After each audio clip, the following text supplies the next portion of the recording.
Assalamualaikum warahmatullahi wabarakatuh. Bugün günge 14 sentyabr 2025 yılı Nokat rayonuna karşı bir aylık Kayrağa çaylarının Hoş olasın Nokat rayonunun ücretlik daire geldik. Medisinal bölgeye geldik. Kayrağa çaylarının numara 19.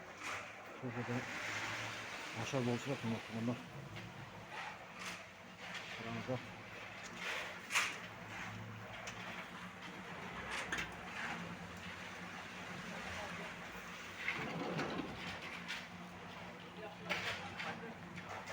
Kayrağa çaylarının daire geldik. Bu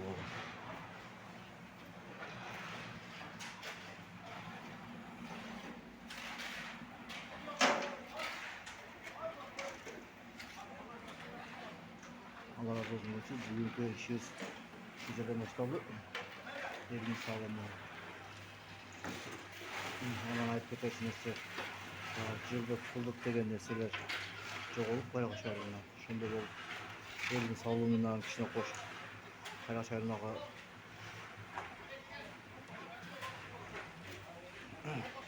Kariyerlik tolumun üniversitesinde hizmet edecek. Kayrağa çaylarına kurumları.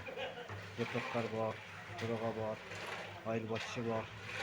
Bir ayda bütün Kayrağa çaylarının ayrıbaşçıları, yaprakları birileri kazanacak. Bizim Ağustos'ta Vay nasıl kontrol oluyor. Bu arada isteyecek. Katkı isteyecek. Bana göre katılışlığa maçlı falan güzel Ağustos'ta Vay kaç kontrol koyunuzlar. 2025 yılın 14. sentyabr günü Nokat rayonuna karşı Kayrağa çaylarının ileri darbe kuruluşu kontrolü.